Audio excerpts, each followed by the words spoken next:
Senhoras e senhores, nós já passamos à apresentação do quarto painel da nossa programação, que nos traz o tema Logística de Produtos de Interesse à Saúde e Desafios da Regulação. Para moderar este painel, nós convidamos à frente o senhor Kleber dos Santos Fernandes, diretor de Qualidade e Gestão Técnica da Solística e coordenador do Grupo de Logística de Produtos de Interesse à Saúde da ABOL. Acompanhado dos nossos expositores, debatedores, senhora Patrícia Lazzarini, executiva comercial hospitalar da RV Imola. Também o senhor Yatanderson Alves da Silva, gerente de gerência de inspeção e fiscalização sanitária de medicamentos e insumos farmacêuticos, GIMED, da Anvisa. O senhor Renato Porto, diretor de Relações Institucionais da Associação Brasileira das Redes de Farmácias e Drogarias, Abrafarma. E o senhor Oscar Yazbek Filho, diretor executivo da Associação Brasileira do Atacado Farmacêutico, Abafarma. Por favor, fiquem à vontade.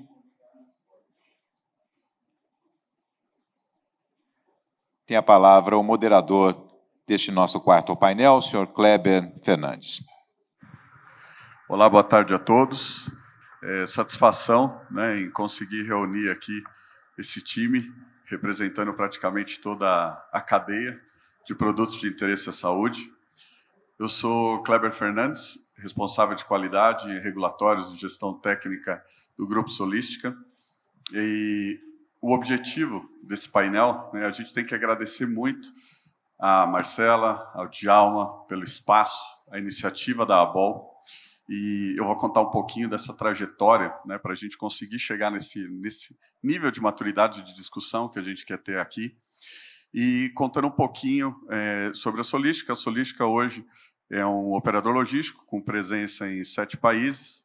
Dentro do Brasil, estamos falando de uma operação que conta com 127 bases, dando uma capilaridade em vários segmentos, desde atacado, segmento de bem de consumo, farmacêutico, químico, bélico, então um portfólio bem grande. E dentro dessa história, dessa carreira da logística farmacêutica, a ABOL, no seu contexto, ela teve uma construção da pauta que a gente vai tentar não falar só da 430, eu prometo que a gente, quando nasceu o título aqui, o objetivo era falar do segmento de logística de produtos de interesse à saúde, é muito mais abrangente. A gente tem insumo farmacêutico, a gente tem o segmento hospitalar, a gente tem toda a parte de materiais e equipamentos que abarca aí números significativos do que movimenta a saúde no país. Então, para deixar esse painel muito dinâmico, eu vou contextualizar a fotografia do que representou a logística farmacêutica e os operadores logísticos, para fazer já de cara a primeira pergunta para cada painelista e que cada painelista aqui possa contribuir dentro do seu espaço de atuação. Quando a gente fala de logística farmacêutica, eu me recordo quando nós começamos lá atrás, em 2017. E por que 2017? Porque a figura operador logístico, ela não tinha absolutamente nenhuma legislação que se conectava com a taxonomia. Então, quando nós pegávamos as legislações, embora existam legislações de 1903, no que tange a operação de armazenagem, tudo isso não se conectava com a denominação de operador logístico. E quando foi em 2017, as discussões começaram sobre a logística farmacêutica. Nesse meio tempo, nós tivemos o marco regulatório, que foi em 2018, a RDC 234 da Anvisa, que pela primeira vez a palavra operador logístico foi mencionada numa legislação. A partir de 2018 para frente, a gente começou ali discussões muito integradas em determinado momento, em outros momentos individualizadas, sobre a questão das boas práticas de transporte e armazenagem de medicamentos no Brasil. Quando então surgiu a 301, 304, e aí depois, e por que eu falo das boas práticas de indústria, muito conectada com as boas práticas de medicamentos? Porque hoje o operador logístico ele é uma extensão da indústria. O que a indústria desenha, idealiza para a sua cadeia de valor, o operador logístico cadencia isso, conectando transportadores, distribuidores e todos os elos que vão fazer com que o medicamento chegue, seja no hospital, na casa das pessoas, ou até o home care, né, chegando a esse nível de atendimento. E de um mercado que hoje passa 85%, né, entre a indústria e o operador, é disso que nós vamos comentar aqui até o last mile. E quando foi a publicação da 430, nós tivemos ali uma pausa por uma transitoriedade da norma, do qual o setor precisou se movimentar, e já antecipando, né, a Anvisa conseguiu abrir as portas para nós de uma maneira construtiva, então nós conseguimos criar grupos de discussão, porque a RDC 430 ela é dividida em duas partes muito distintas. Aquilo que trouxe benefício para o setor, né, benefícios muito relevantes, a profissionalização dos termos logísticos, a situação de qualificação de sistemas, de validação de equipamentos, temas como o sistema de gestão da qualidade de maneira efetiva, a atuação do profissional farmacêutico dentro do segmento, tudo isso foi muito construtivo. E a segunda parte, que é a questão da temperatura, né? Então, nós temos uma norma que veio para modernizar o segmento, que veio para somar e nos dar, sim, o direcionamento dos atores, como trabalhar o medicamento no Brasil, e somado a isso, o grande desafio do setor, que é a questão de temperatura, desconectando, claro, dos termolábeis, que já é uma pauta aí mais do que construída. Enfrentamos uma pandemia muito bem, né? O segmento conseguiu garantir numa velocidade e de maneira satisfatória a distribuição de vacinas. E aí vem a 653, que foi quando a gente conseguiu essa negociação com a vigilância sanitária, e eu digo negociação no bom sentido, de demonstrar a necessidade do setor se preparar tecnicamente para as adequações da RDC 430, ganhamos uma transitoriedade de 2 anos, e aí hoje estamos há quase 1 ano, né, porque estamos falando de 16 de março de 2024, estamos aí há quase 1 ano para que o último artigo, né, e o artigo mais relevante, que é a questão de temperatura, possa se tornar algo que construa um benefício para os brasileiros com relação à segurança técnica do medicamento, mas que venha a ser implementada de uma maneira execuível, economicamente viável e sem causar nenhum tipo de interrompimento ou desabastecimento da população face a uma norma tão inovadora e que vem somando com o setor. Então, para deixar essa conversa muito representada, né? A gente tem quase que toda a cadeia aqui, né? Então nós temos operadores logísticos, nós temos as redes de farmácia, a Anvisa e os distribuidores e a figura do operador logístico. Antecipadamente, agradecer em nome da ABOL a presença de todos vocês, porque a gente sabe que são atores distintos na cadeia de valor e que a gente está aqui para construir uma agenda propositiva e, claro, no final do expediente, garantindo a segurança sanitária do medicamento no Brasil. Então, vou começar pelos distribuidores. Não, coincidentemente, o Dr. Yatan Anderson ficou lá por último, tá? Então, vou começar aqui pelos distribuidores, já agradecer aí a presença de todos e passo a pergunta para todos, né? E aí eu vou chamando um de cada vez dentro das suas considerações. Oscar, então, dentro de todo esse resumo, né, eu tentei ser o mais rápido possível, o resumo de como que nasceu a RDC 430 e a página que nós estamos, o que significa isso para os distribuidores? Kleber, eu queria agradecer a ABOL e a CNT pelo convite. Acho que é um tema extremamente importante para todos. Eu vou contextualizar onde é que fica o distribuidor nessa jornada do medicamento, desde que sai da indústria, passa para o operador logístico, vai para o distribuidor da grande rede e chega ao ponto de dispensação, né? O distribuidor ele faz a última milha.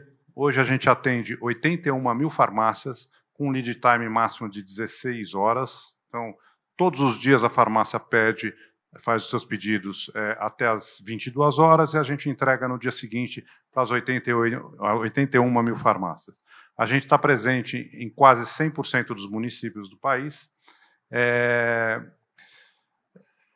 Tem uma complexidade diferente do operador logístico e da indústria. Por quê? Porque nós trabalhamos dentro do mesmo carro, são carros pequenos, praticamente todos os laboratórios, todos os fabricantes. São pedidos pequenos que as farmácias independentes fazem, de 10, 15, 20 unidades, e isso é transportado e cada carro entrega de 30 a 40 farmácias por dia. Quando a gente fala em controle de temperatura, você fica imaginando que é um carro pequeno que abre a porta e fecha a porta num espaço de tempo curto durante 30 vezes, 40 vezes num período. Falando da 430, a gente sabe que esse não é o tema, mas ela trouxe um fator muito interessante. A gente percebeu que depois da publicação da 430, houve uma visão muito mais holística do setor. O distribuidor ele acaba não vendo só a seu elo, ele teve que olhar para o elo de quem entrega, que é o operador logístico, e de maneira colaborativa com ele. O operador logístico teve que olhar para a indústria vai ter que olhar para o setor inteiro, porque a qualidade do produto que sai da indústria e chega até o consumidor final, até o paciente, ele passa por todos esses elos e todos eles têm características completamente diferentes uma das outras, apesar de ser na mesma cadeia, né? Então, eu acho que a complexidade maior está nesse sentido. Como é que a gente, dentro de uma regulação, consegue superar as dificuldades que são diferentes entre cada elo, né? Obrigado, Oscar. Passando agora para a representação dos operadores logísticos. Patrícia, por favor. Obrigada. Boa tarde, pessoal. É um prazer estar aqui hoje. Boa tarde, painelistas. Como nós sabemos aqui, temos a parte dos distribuidores, o operador está no meio, nós estamos com as farmácias, o operador está no meio. Boa tarde a Thunderson, boa tarde a todos. Queria agradecer a Marcela por esse convite, extremamente importante, para que o operador logístico participe juntamente com todos dessa conversa e para falar especificamente da 430, não só, mas para falar dela também. É uma situação bem complicada, que nós temos hoje que nos adaptar a toda essa situação. Eu sou Patrícia Lazzarini, sou da RV Imola, eu faço parte da área comercial da RV Imola. Falando um pouquinho da RV, até para contextualizar, é uma empresa de 20 anos, mas diferente de outros operadores logísticos, a RV Imola, o core da RV é 100% farma. Então, não é de hoje que nós tivemos que nos adequar a essas normativas, porque desde 2015 nós tínhamos um determinado cliente específico que nos pediu que nossa frota fosse adequada, fosse qualificada. E assim foi feito. Nós tivemos a nossa frota qualificada, 10% dela em 2015. E de lá para cá, muita coisa mudou. Só que como o nosso core é 100% farma, nós entregamos para grandes regiões, para o estado de São Paulo, para a cidade de São Paulo, algumas regiões com uma diversificação muito grande, que é Amazonas, Pará. Nós fazemos a entrega para hospitais, a operação logística de hospitais, fracionados de hospitais.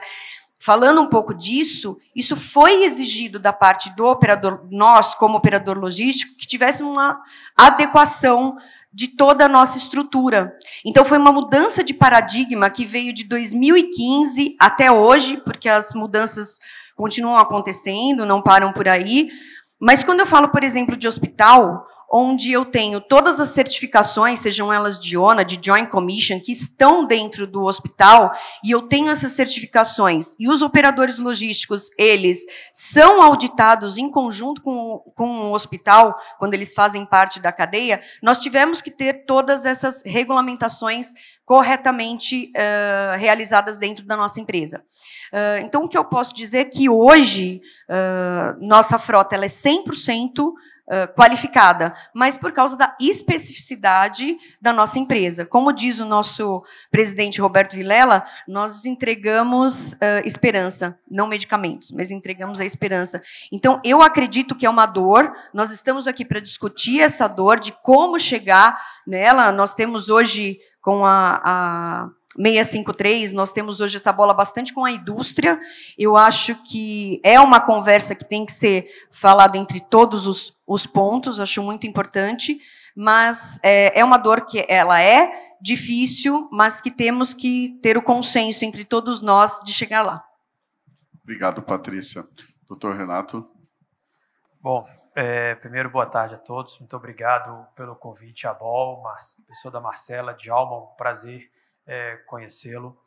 E, Kleber, eu tenho uma grata satisfação, acho que você já sabe disso, mas assim, em 2017 fui relator da 234. Então, era o César, o presidente da ABOL, e ele foi muitas vezes na minha sala me explicar o que era operador logístico. Então, acho que o primeiro papel para começar, já eu digo quem eu sou, o primeiro papel para a gente começar a entender o que é que significa interesse de saúde numa cadeia, farma ou qualquer outra, é a gente entender também o que é operador logístico. Qual a sua responsabilidade, qual o desafio de fazer isso num país continental, num país que tem uma zona climática, para quem é técnico, eu vejo a Rosana aqui, uma zona climática 4B, que é a pior do mundo, não existe nada pior, não existe 5, não existe 4C, nós estamos na pior zona climática do mundo, definido pela Organização Mundial de Saúde, e esse é um desafio gigantesco. Outra premissa que eu acho importante dizer aqui, Kleber, e sem me fixar na 430, porque eu acho que a 430, já faço esse disclosure, é uma norma de controle de qualidade da cadeia. Como vai vir depois, como veio a 653, como vai vir a 700 e alguma coisa, isso é natural, é do dia a dia nosso. Mas eu acho que a gente tem que trazer algumas premissas. Uma premissa nós lidamos com um produto extremamente sensível, nós lidamos com um produto de extrema necessidade, nós lidamos com um produto onde fatores como preço é fundamental, nós lidamos com um produto com um fator que a gente chama tecnicamente de ruptura, para quem é da cadeia aqui sabe o que significa isso, é fundamental. A Organização Mundial de Saúde, em 2019, fez uma pesquisa que a Abrafarma refez ela no Brasil, que o Brasil tem índices muito próximos de 54% de ruptura de tratamento, de não adesão a um tratamento após 6 meses. E as farmácias do Brasil, aí eu vou me apresentar agora depois dessa preâmbulo, as farmácias do Brasil buscam diminuir esse número. Nós somos as 26 maiores redes de farmácias do Brasil, a Associação Brasileira das Redes de Farmácia e Drogaria. Nós entregamos à população algo muito próximo, 49%, muito próximo de 50% dos medicamentos que chegam às mãos das pessoas. Fazemos uma distribuição de mais de 10 milhões de caixinhas de medicamento por noite.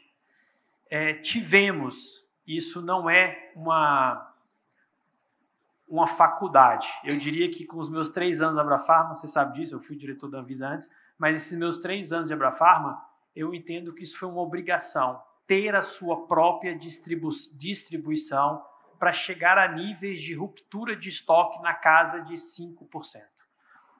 O processo que o Oscar faz é brilhante. É difícil demais fazer isso. Entregar em cada farmácia do Brasil que fatura 60 mil, 70 mil por dia é dificílimo. Para citar um exemplo, e essa empresa está na bolsa, eu não estou dando nenhum dado errado aqui, nós estamos falando de um RD que fatura 30 bilhões, que não tem loja que ganha menos de 1,5 milhão por mês, por ano. Então, isso... O que a gente teve que fazer? Fazer todo o back. Sem esse back, eu não consigo chegar a um nível de ruptura de 5%. Isso tem que ser feito com qualidade, porque esse é uma premissa inegociável.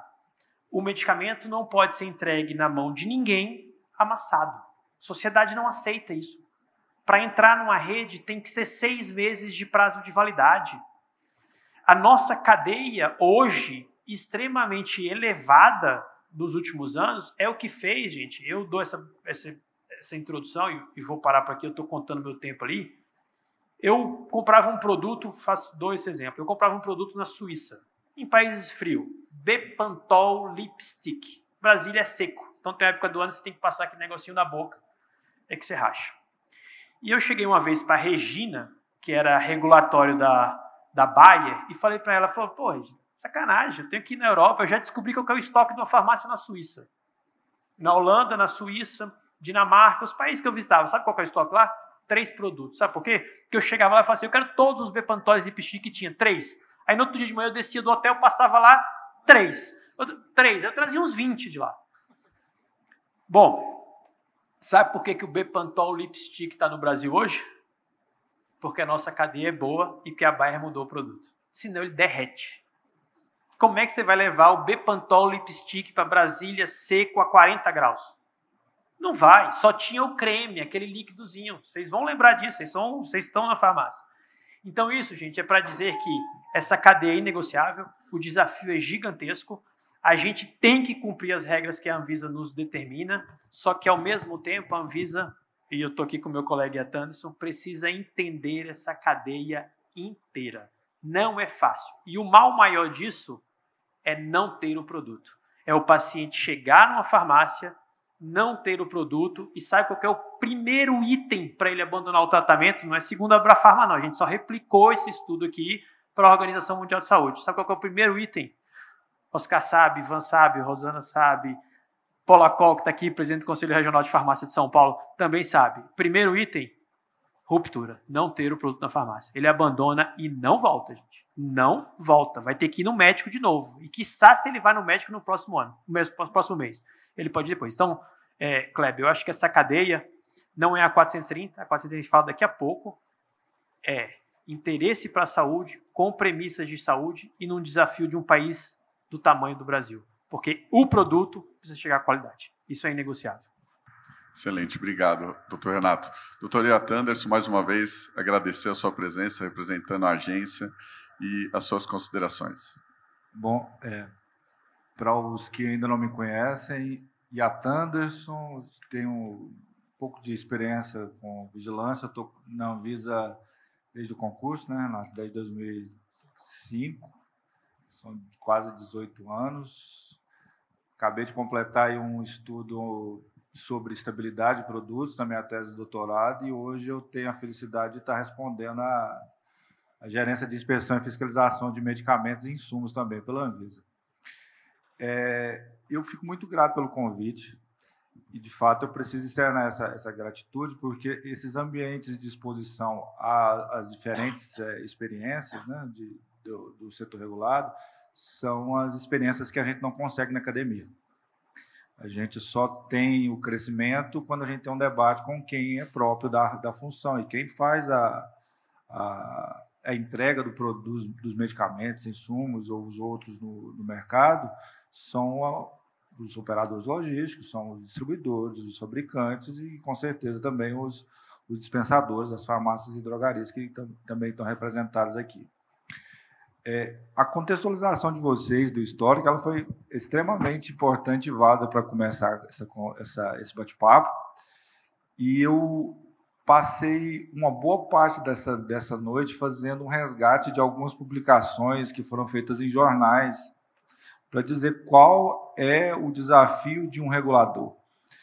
Eu busquei publicações de um jornal do Rio de Janeiro, de 1997, 98 e 99, quando vocês devem se lembrar, os mais experientes, se lembrar daquelas questões que relacionavam a adulteração de medicamentos, roubo de cargas, pílulas de placebo que foram extraviadas depois que foram encaminhadas para destruição, e também alguns outros casos de farmácias irregulares e transportadores irregulares, que fizeram uma comoção de mídia durante quase 2 anos.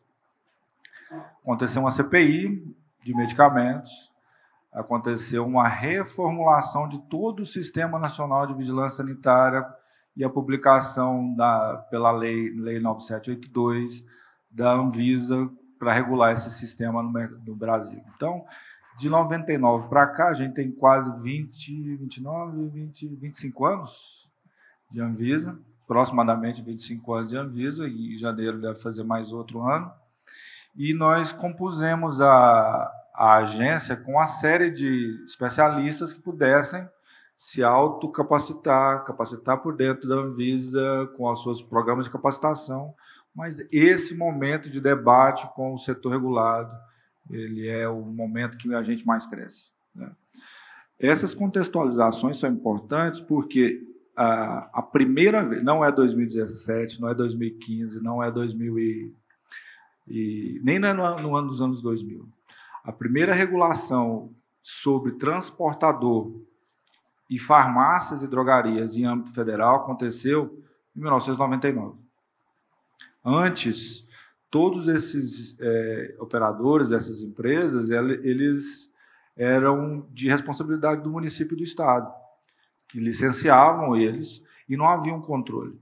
Quando aconteceu os casos de 97, 98, 99, foi que se surgiu a necessidade de manter o controle e a rastreabilidade de todos os agora chamados entes, eu não gosto da palavra, não é uma cadeia, é uma corrente, todos os entes da corrente de produtos farmacêuticos, de distribuição de produtos farmacêuticos, né? E aí a primeira legislação foi criada em 1998, mesmo antes da Anvisa, por um exercício da antiga Secretaria de Vigilância Sanitária do Ministério da Saúde. Foram-se criadas as exigências de boas práticas de distribuição e dependia da farmácia e do distribuidor qualificar quem era o transportador para fazer as suas entregas. 98 a 2020, 2023 foi o intervalo que essa legislação valeu, essa portaria. Então, nós passamos de 23 a 25 anos sem uma nova legislação que tratasse dos assuntos.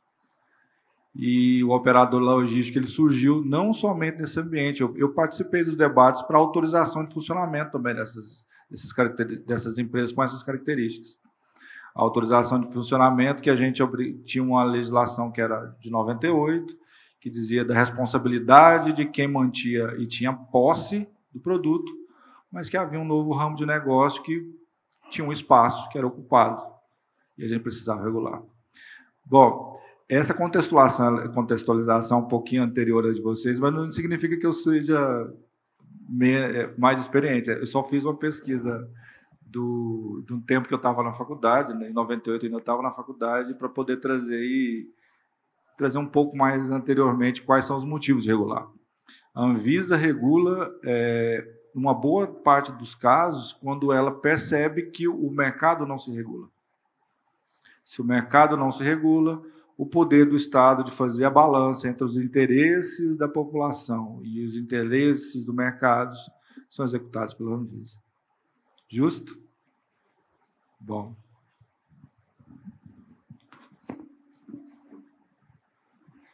Voltou.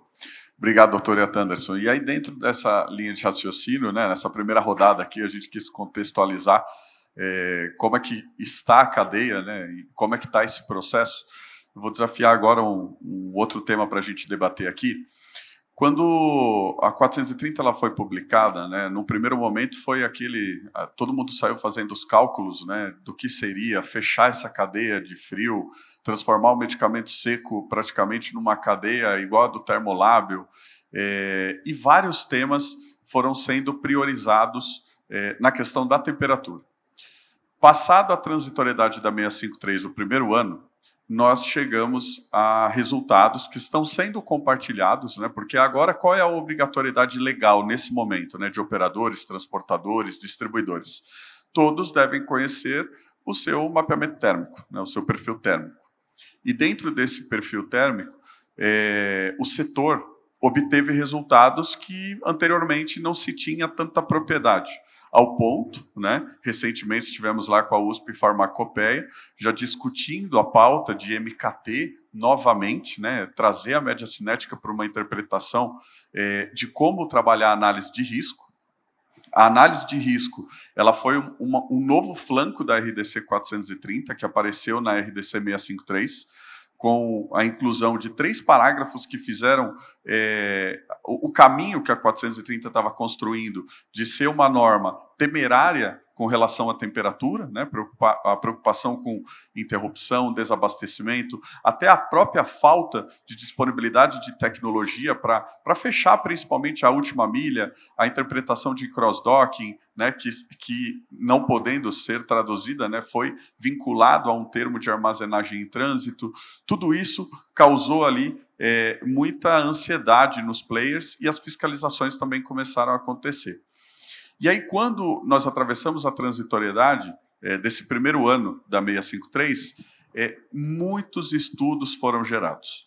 E esses estudos nos trouxeram respostas que anteriormente eram praticamente verdades tomadas como absolutas e que caíram por terra. Teorias de que o veículo chega a 70 graus, a 60 graus, com níveis de exposição do qual o medicamento teria interferência e perderia a sua eficácia. Esse tabu foi quebrado, os números estão aí beirando de 2% a 5% de excursionamento na cadeia de valor na distribuição do medicamento, e isso deu um novo horizonte. A análise de risco, mergulhar a investigação do portfólio do medicamento, do que realmente precisa de proteção, até porque, se nós pegarmos, eu me recordo a gente discutindo com o Sindusfarma, quantos casos de farmacovigilância nós temos de problema técnico de medicamento, né? E isso não era uma realidade. Ao mesmo tempo, nós temos o desafio de fazer a proteção daquilo que está dentro do registro do produto. Então, qual é a provocação agora para os nossos painelistas? Agora, em posse dos resultados que muitos agentes estão tendo como resposta, o nível de excursionamento que existe, né? Não adianta falarmos que não existe o excursionamento dentro da cadeia de distribuição, ele existe, mas não às temperaturas imaginadas e num percentual de excursionamento que traz uma relevância menor com relação a imaginarmos que vamos ter aí a proteção de uma cadeia 100% em caminhão refrigerado ou de soluções térmicas em todo o portfólio da indústria. E aí eu gostaria que cada ator, dentro do seu ramo, como que você enxerga hoje o cenário da aplicabilidade da norma depois do acesso a esses resultados? Vamos começar pelo Oscar. Bom, Kleber, esse é um ponto muito importante. Quando a gente começou, quando foi publicada a 430, a gente começou a discutir, eu estive algumas vezes na Anvisa, e a gente começou a tentar entender, porque, para vocês terem uma ideia, hoje nós, a Abafarma e a Abradilan, que é outra importante associação de distribuidores, a gente sai com aproximadamente 12 mil carros todos os dias, carros pequenos. E a gente falou, olha, não tem jeito, porque como é que você vai fazer para controlar a temperatura de 12 mil carros no Brasil inteiro, em lugares extremamente de difícil acesso, né? E aí, começamos a discutir com o pessoal da Anvisa, e foi muito construtivo, foi uma conversa muito aberta e de conhecimento, troca de conhecimento. E aí eu já agradeço a agência, porque a gente aprendeu muito naquele momento. E depois de um tempo a gente percebeu, falei, mas a gente está discutindo em cima do quê? Qual que é o problema que a gente tem? Porque, na verdade, não tinha dados. A gente não sabia exatamente. A gente escutava que os carros chegavam a temperatura de 70 graus. Eu falava, meu Deus, mas se chega a 70 graus na estabilidade, a gente vai ter um monte de problema. E faz 30 anos que a gente transporta assim e não existe. Não apareceu esses problemas, né? Aí, junto com a Abradilan, a gente encomendou um estudo bastante robusto de monitoramento de todas as regiões do país, e encontramos esse índice, que é de 3% de excursionamento, o que nos causou estranheza perante do que a gente acreditava, porque a conversa foi repetido tantas vezes que a gente tinha um enorme problema no transporte com temperatura, que a gente acabou acreditando que existia esse problema, né? E depois desses estudos a gente falou, bom, a gente ficou mais aliviado. Nós temos problemas? Temos, mas são poucos lugares, em poucas regiões, que a gente consegue resolver. Começou a aparecer solução ou a luz no fim do túnel, né? E aí a gente começou a olhar os estudos que foram sendo concluídos pelo Sindusfarma, por várias outras entidades, e todos eles apontavam para o mesmo resultado, né? E aí a gente falou, opa, aqui tem uma solução para que a gente consiga atender a solicitação como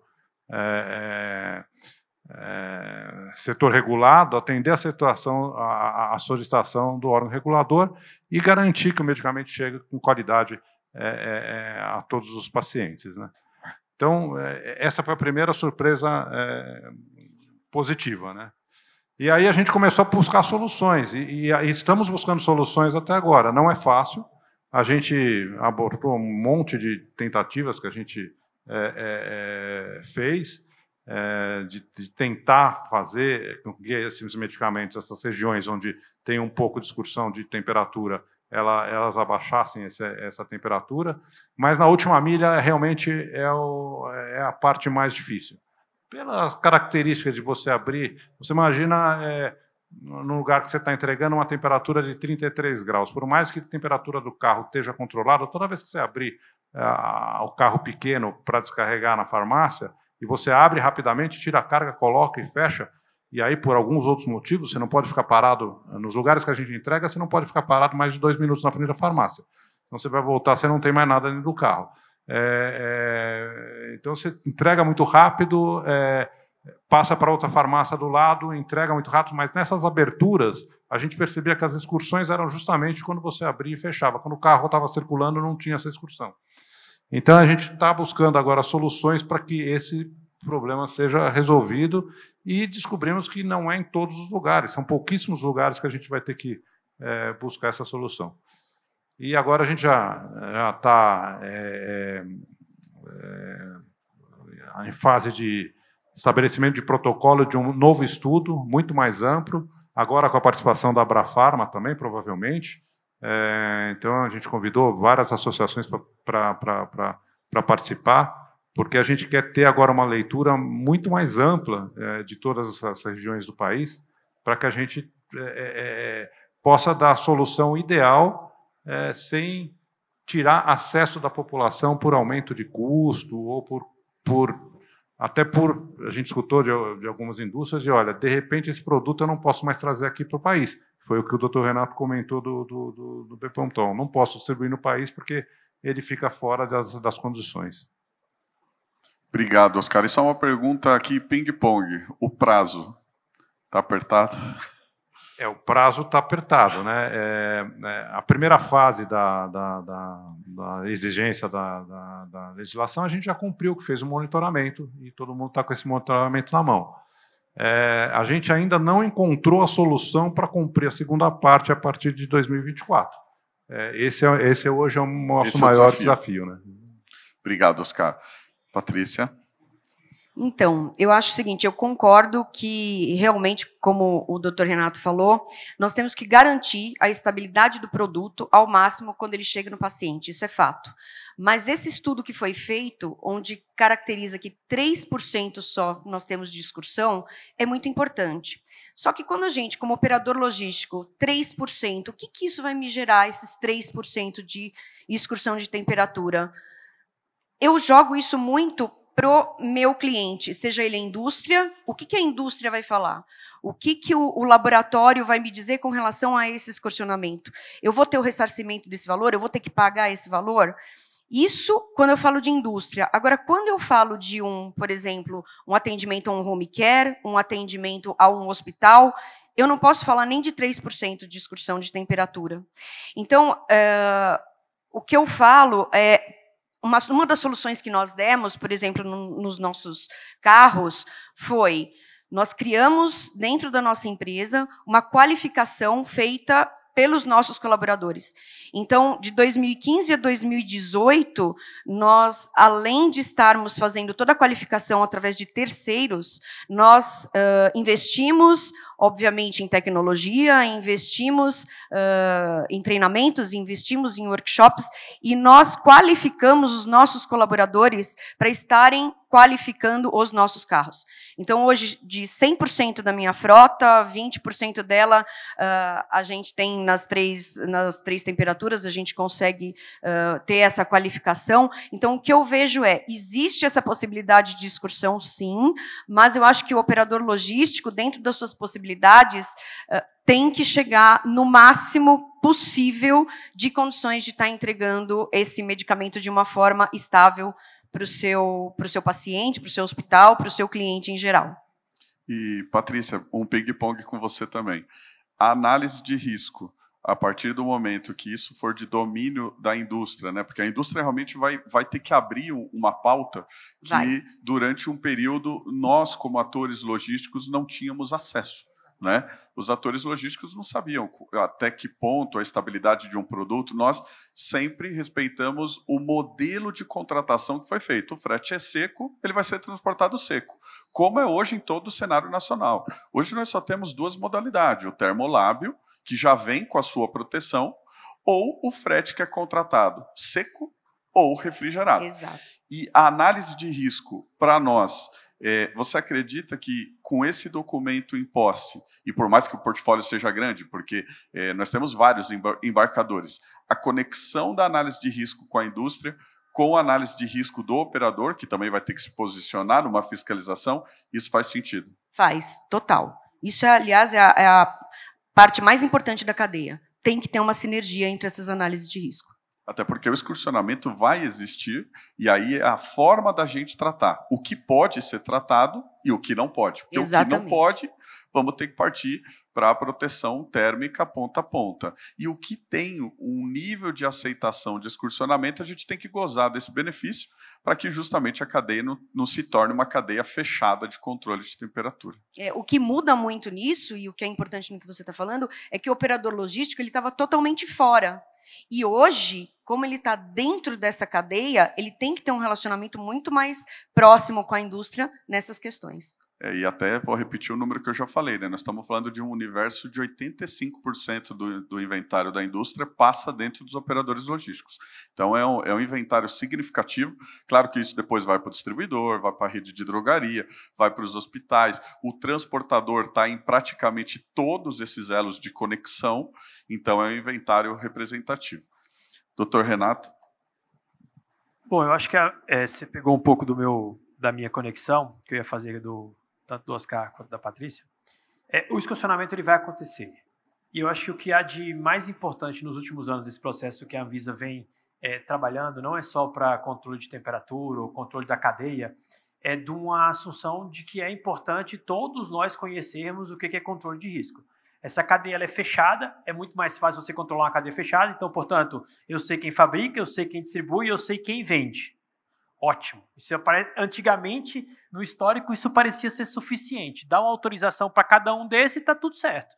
Bom, parece que não é assim, porque as coisas acontecem e a gente precisa controlar. A Anvisa foi descendo esses níveis, ou foi subindo o nível. E cada vez que ela dá um passo a mais, ela estabeleceu para esses elos da cadeia, ou para esses elos da corrente, que a responsabilidade sobre avaliar o controle sanitário é de todos. Não é a Anvisa que diz, isso pode, isso não pode. Ela até diz, mas você vai ter que ver isso todos os dias. Porque possa ser que mesmo, Oscar, com uma operação de distribuição segregada para um produto, olha onde nós estamos chegando, que não vai ser nem cadeia fria, nem cadeia seca, vai ser um intermediário, porque esse é o nosso desafio hoje. Mesmo assim, ainda haja excursionamento. A gente vai fazer 100% de esforço para ter 99% de resultado. Porque é assim tudo na vida. Você entra no hospital tendo certeza que você vai sair de lá vivo. E tem muita gente que sai de lá morto. É a realidade. E todo mundo está fazendo o que há de melhor ali para que ninguém saia errado. Para que nada saia errado. Mas sai. É assim. Então, esse número de 3% é importante para que a gente saiba e tenha real dimensão aonde nós vamos atuar. Esse entendimento de que a cadeia pode fazer todo o esforço e que esse excursionamento vai precisar ser analisado, porque é assim no mundo inteiro. O excursionamento não é simplesmente você pegar um produto e jogar fora. O excursionamento acontece e você abre uma notificação para saber, e aí, o que eu faço com esse produto? E a 653, isso foi brilhante. Talvez ela tenha trazido o de mais importante, que é, a indústria vai ter que sentar com todo mundo dessa cadeia e dizer o que faz com esse produto. E é por isso que, no final das contas, nós que estamos no último elo da cadeia, podemos devolver tudo para a indústria. Eu estou falando para a Rosana porque ela está representando o Sinusfarma. Pode devolver tudo para a indústria. Por quê? Porque pode mesmo. Porque o problema pode não ter sido nosso. A gente pode ter feito 100% da coisa certa. Então, Oscar, fazer a 653 funcionar na real dimensão do que nós precisamos é o nosso desafio. Porque senão nós vamos fazer demais. E fazer demais tem consequências. É muito bonito colocar tudo na cadeia fria. Vamos colocar nosso primeiro raciocínio, né? Não vai, porque ele vai excursionar para baixo. E também vai aumentar preço. E também ninguém tem caminhão suficiente. E também não adianta fazer isso, porque esse produto não vai conseguir ser venal. Não vende no final, não tem preço para isso. A indústria vai dizer, eu não tenho preço para vender esse produto. Ou não vamos controlar nada, que é o outro caminho, né? Assim, deixa do jeito que está. Não é o nosso caminho, a gente já sabe que a 653 está aí, que nós vamos fazer tudo isso. Então, eu acho que essa não é essa conexão que houve nesse real sentido de fazer uma corrente onde todos nós precisamos estar unidos, porque senão essa corrente ela quebra, e não adianta ela quebrar no elo do Oscar ou no meu, porque ela vai quebrar, e ela não vai cumprir com a sua obrigação. Então, é muito importante que a gente faça essa reflexão. Acho que esse é o ponto central. Os produtos não estão excursionando. Isso é uma fala muito comum. A gente escutava muito que tudo que acontecia, eu falo isso de uma maneira leiga, não vamos descer a detalhes, eu sou novo, mas tenho experiência suficiente para entender que isso é real.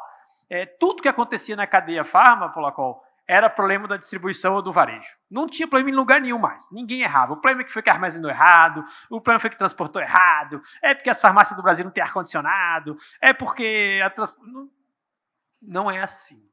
Não é assim.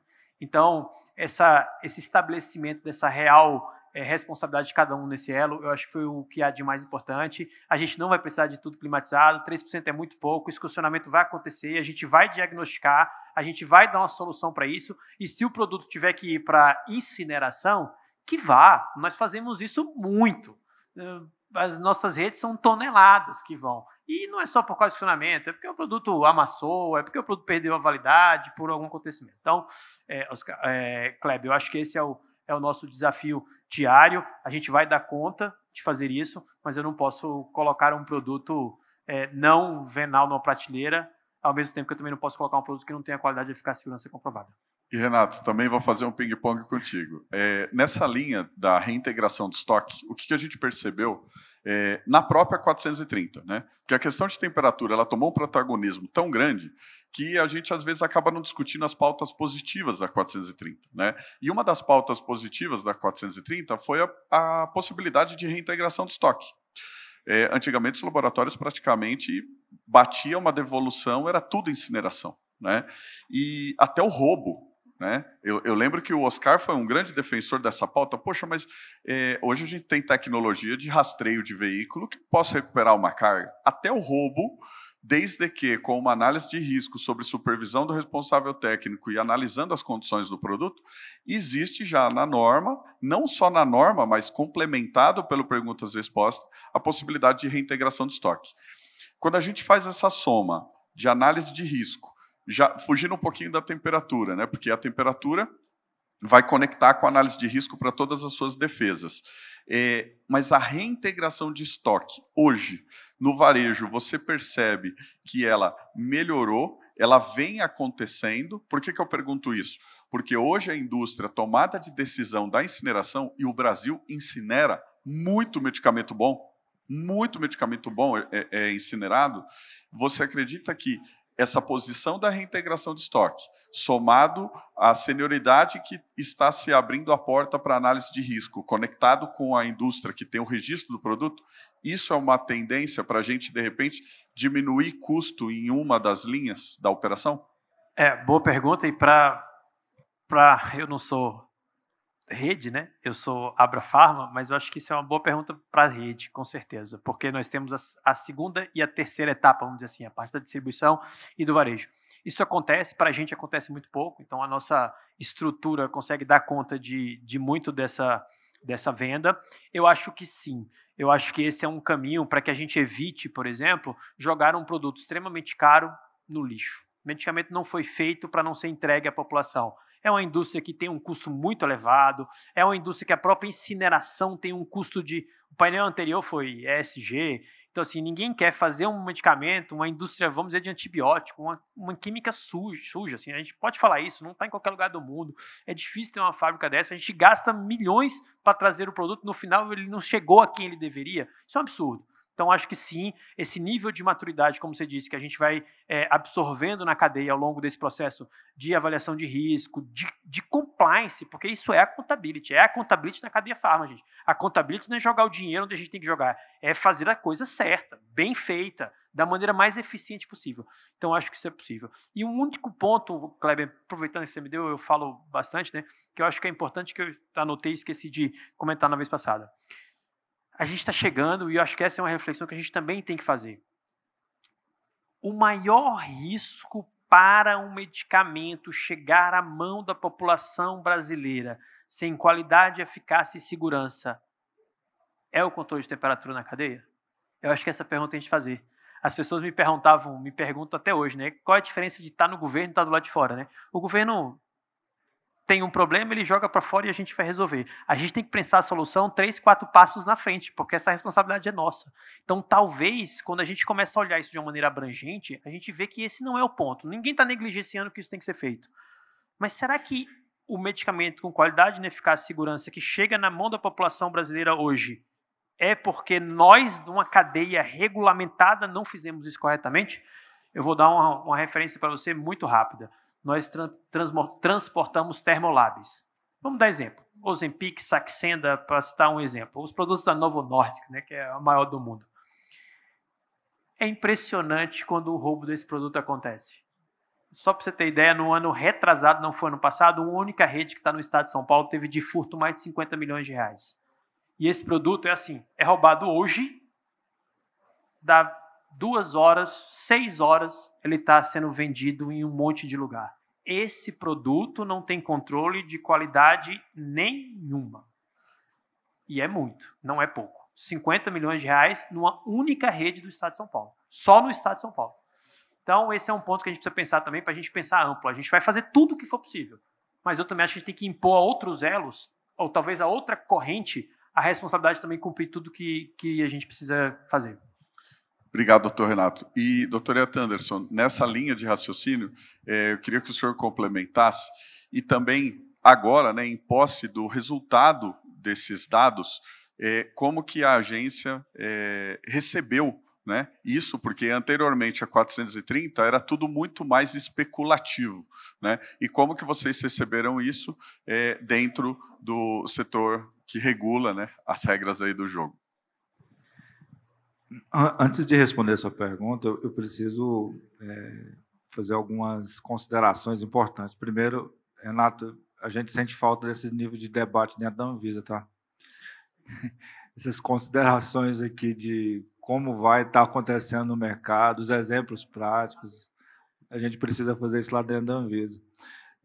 A Renato é contemporâneo meu da Anvisa e as discussões com ele são todas discussões de nível técnico, de alto nível, a gente consegue perceber nele aquilo que a gente quer expressar, né? Então, quando no início do ano passado, quando o diretor da Anvisa, junto com a minha gerente geral, viraram para mim e falaram assim: Yatan, faz um grupo, me chamam de Yatan, né? Yatan, monta um grupo com o setor regulado e vai discutir essa 430. E eu recebi a informação que o Renato ia participar do grupo. Eu falei, gente, eu acho que a gente vai sair daqui com alguma ideia que vai resolver o problema. E, de fato, as coisas se encaminharam de uma forma que nós temos uma solução a acontecer. Um outro ponto importante é que na vida pessoal de todo mundo existe uma coisa que é fábula, que a gente ouve, e existe a verdade. A verdade, para quem é da leitura da filosofia, é aquilo que você testemunhou ou aquilo que alguém de confiança sua te contou.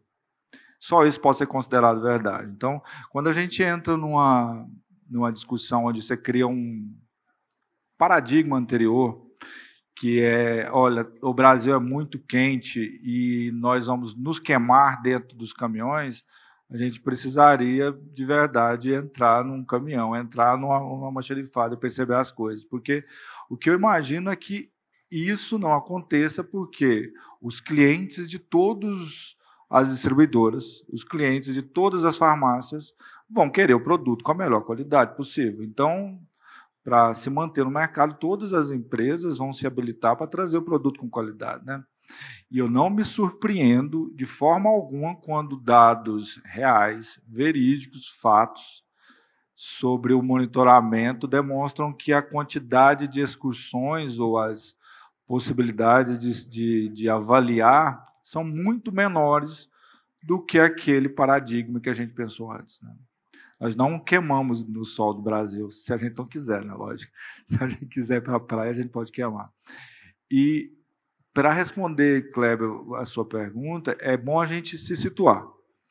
No Brasil, a Anvisa é o órgão federal. Nós criamos esses ambientes para a construção da norma. Quem executa as normas e faz a fiscalização é o órgão do município e o órgão dos estados, que eles são, de certa forma, codependentes de nós. Eles são dependentes das nossas capacitações, mas na execução das atividades eles reportam para o nível local. Então, essas informações elas são coletadas por nós na Anvisa dentro de relatórios de inspeção, né? Os relatórios de inspeção eles são trazidos e aí nós podemos atuar de forma estratégica, né?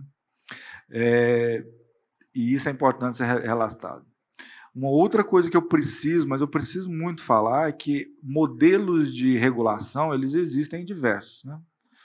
E nós estamos passando por uma fase de amadurecimento, depois que a gente começou a participar de alguns eventos internacionais e nacionais, discutindo também, onde a gente começou a imaginar que, às vezes, é necessário que se construa algumas verdades em conjunto, né? Vou dar 2 exemplos. Eu não quero entrar no detalhe, mas produtos derivados de cannabis é um exemplo clássico de regulação, onde o paradigma era primeiro prove que funciona e depois registre, né? E hoje a Anvisa tem uma abordagem da seguinte forma: vamos registrar temporariamente, vamos dar uma autorização para vocês e vocês vão provar com as informações do registro que funciona. Inverteu-se a ordem da regulação. Nessa resolução 653, que não foi editada exclusivamente pela Anvisa, eu me lembro que a gente reuniu em 3 reuniões muito prazerosas, porque todo mundo teve a oportunidade de falar, nós discutimos todos os detalhes que foram trazidos pelo setor regulado. Não faltou discussão de uma vírgula, inclusive do prazo, né? Os prazos, eu lembro das posições, eram que eu fiquei numa situação meio de negociador. Mas esse prazo aqui não é executável, vocês precisam apertar um pouco mais o cadastro de vocês para fazerem. E nós chegamos numa forma de discussão técnica que deu suporte para que essa forma de regulação caiba não somente à Anvisa, mas também ao regulado, né? E qual é o pulo do gato? Nós colocamos o que você disse, Kleber, a gente colocou, e também o Renato disse, nós colocamos análise de risco, avaliação de risco, sobre tudo. Então, hoje é possível, pela sua expertise, definir uma rota para ser monitorada, para ser mapeada, porque pode ser que tem rotas que sobreponham, né? É possível que a gente perceba também que, vocês não falaram até agora, mas existia na norma uma exigência sobre umidade, controle de umidade, né? E a gente deixou a discussão para nível de análise de risco com o detentor do produto, o registro do produto, se era necessário mesmo que se houvesse controle de umidade. O exemplo clássico são aqueles frascos de vidro, né, que a gente classifica como não permeáveis, né? Essas discussões são necessárias porque a gente chega num momento de maturidade tanto da Anvisa como do setor regulado, que o espaço de discussão ele não é vertical.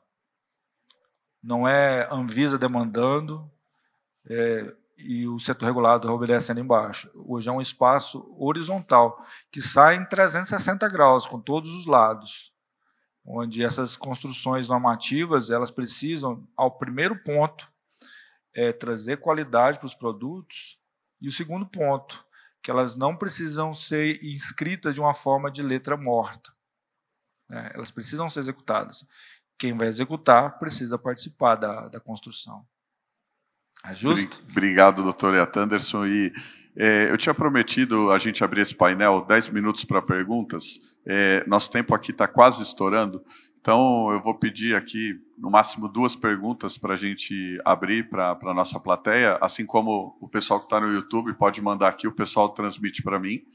E antes de eu fazer essa pergunta, só uma consideração para o doutor Yatanderson, e uma pauta, né, que nós gostaríamos de deixar aberta aqui, é a visita da agência dentro das operações de cross-docking, tá? Porque uma coisa que eu acredito que seja colegiada com relação à nossa preocupação é o tema armazenagem em trânsito, né? A armazenagem em trânsito ela está causando algumas interpretações na fiscalização, onde estão se confundindo as naturezas de operação.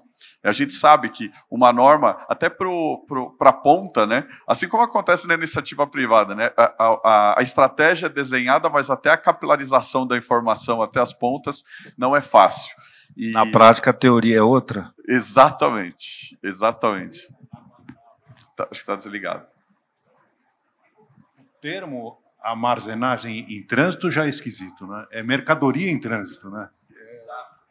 Essa eu acho que é a próxima pauta que a gente vai precisar discutir com a agência, que é a questão da mercadoria em trânsito, porque a gente está tendo conflito com autorizações, com a Receita Federal, com a classificação da atividade, e o estudo da análise de rota já está prevendo o cross-docking, né? O cross-docking está dentro desse estudo, então é uma provocação que a gente, como a BOL, gostaria de deixar a agência convidada para a gente fazer workshops dentro dessas operações. Essa é a primeira pergunta do público? Kleber, você sabe que comigo as coisas são no nível um pouco menos formal, né? Eu tenho essa característica de ter uma abertura para conversar muito particular. E eu posso falar com você com isso quando vocês quiserem. A gente pode agendar uma reunião do parlatório da Anvisa para tratar do assunto. E eu vou colocar só uma pulguinha atrás da orelha. O produto, fisicamente, nesse ambiente, ele está exposto à temperatura e umidade? Por isso que é previsto no estudo de análise de rota. Né? Ele faz parte da cadeia, de fato. Quem é responsável por manter essa estrutura, indiferentemente que seja o operador logístico, os transportadores, o transportador ou o armazenador, ele precisa garantir que o ambiente físico não vá romper as características de qualidade do produto que está ali, temporariamente ou por tempo ilimitado. E conectado à análise de risco referida do produto. Justo. Perfeito. Essa discussão nós poderíamos mergulhar aqui com a lupa, mas eu vou abrir aqui para 2 perguntas.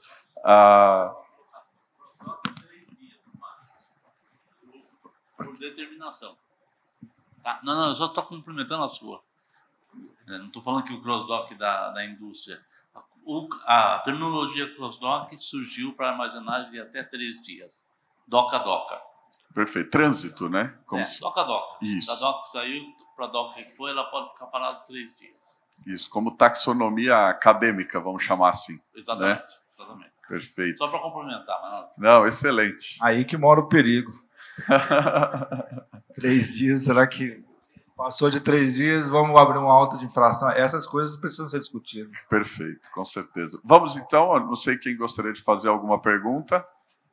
Não? Senão eu vou colocar uma aqui que a gente recebeu do YouTube. que é para o doutor Yatan. Tem que ser eu. Doutor Yatan Anderson, só um esclarecimento que foi solicitado. Nós tivemos no Perguntas e Respostas, de maneira muito clara, que mediante ao extravio, que é um problema técnico da operação logística, né, não haveria necessidade de abrir um boletim de ocorrência na polícia, porque a polícia, a gente tem uma dificuldade grande do policial entender o extravio. E o Perguntas e Respostas deixa isso muito claro, que a agência pode ser comunicada através de formulários, declarações, e isso ser formalizado à medida que está confirmado esse extravio. E o texto ficou muito bom. Porém, o mês passado saiu no site da Anvisa tudo junto de novo. Extravio, roubo, deverá abrir um boletim policial. Né? Tirando 344... Foi uma excursão? Uma excursão? Foi. E aí, tirando 344, que para nós é claro, né? Psicotrópicos, boletim de ocorrência e tudo mais. Mas esses casos pontuais de extravio que acontecem são intrínsecos ao negócio, nós não gostaríamos que acontecesse, mas o entendimento da agência é que hoje a comunicação formal para a agência já atende às expectativas? Kleber, essas perguntas capciosas, elas precisam de ser muito bem pensadas para a gente não colocar uma vírgula na frase direta, né? Porque, veja bem, o que acontece em diversos estados é que existem legislações específicas. Existem delegacias específicas que atendem a casos de extravio e fazem uma abertura policial, um termo de abertura TCO, que seja. Né? Existem estados que não. Eles orientam que faça-se só uma notificação. Né? Então, o tema ele é tão sensível que nós preferimos colocar ele num ambiente de regulamentação para a gente definir o que vai ser para todo o país, para a comunicação federal. As comunicações estaduais e municipais, elas devem percorrer a legislação local para que aconteça. Né?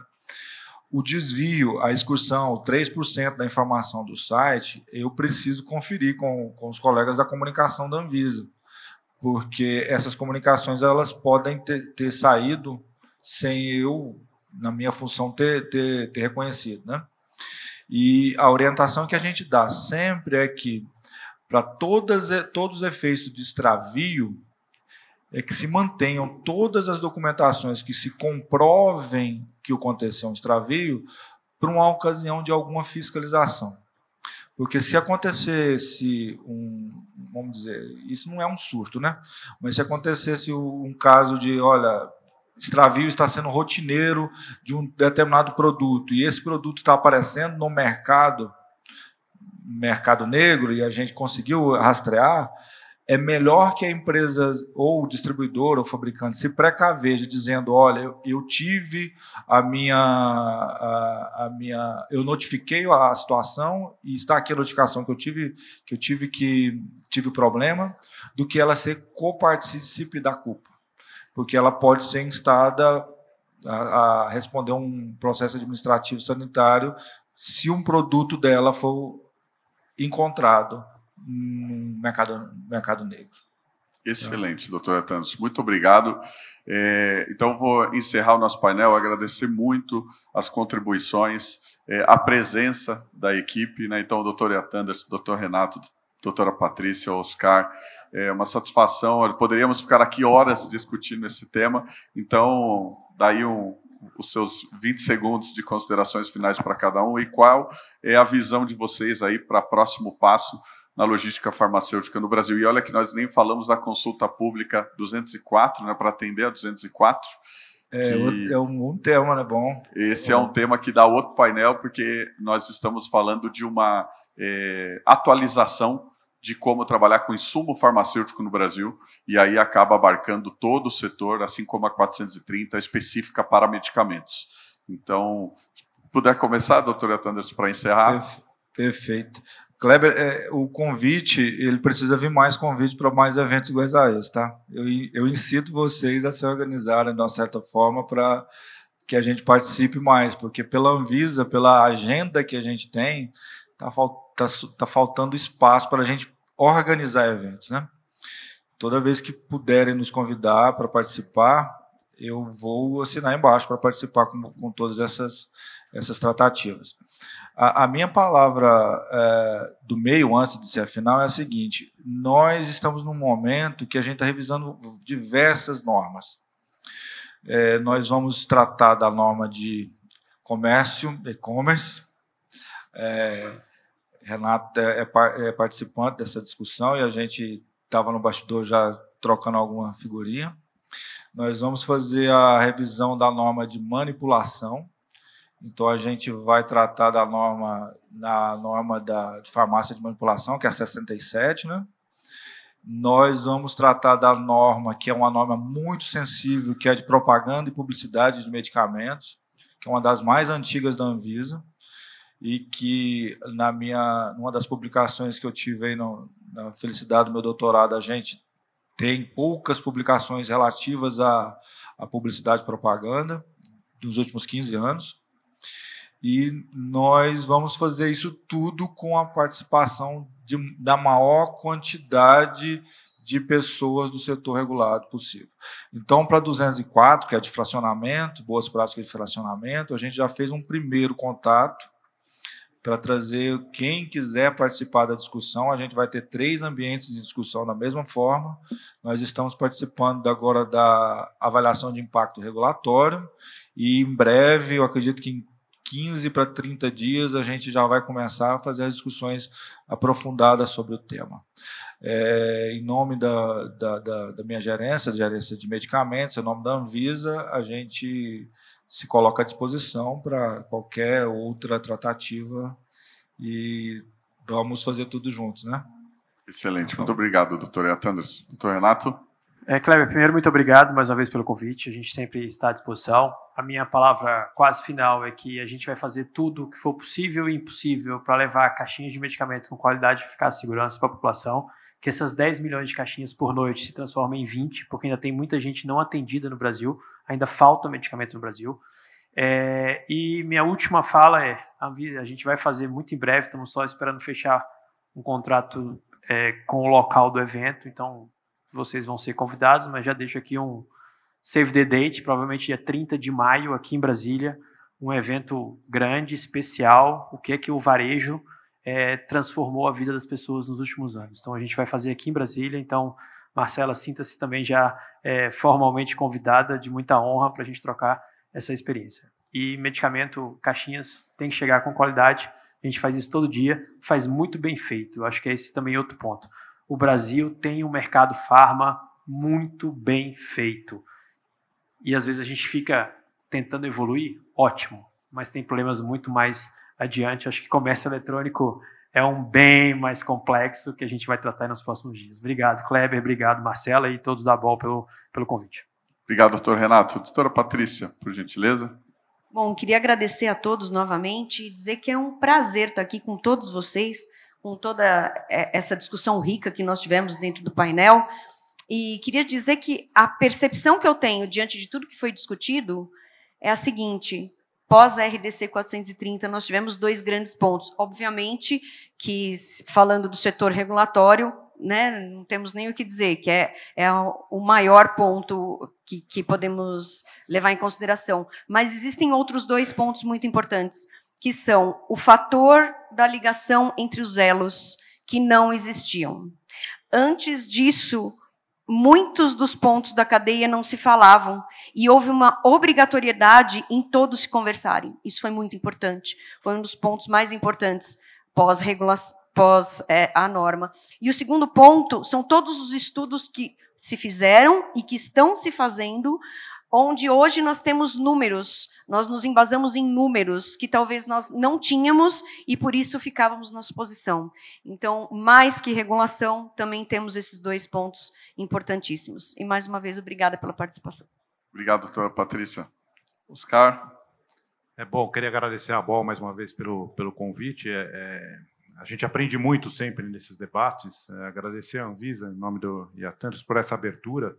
É extremamente importante, o tempo passa rápido, tem tanta coisa que a gente queria perguntar ainda, tem tanta coisa que a gente queria esclarecer, mas eu acho que não vai faltar oportunidade de a gente estar conversando. Obrigado mais uma vez, Marcela. Muito obrigado a todos. Excelente semana, excelente continuidade de evento, pessoal. Muito obrigado.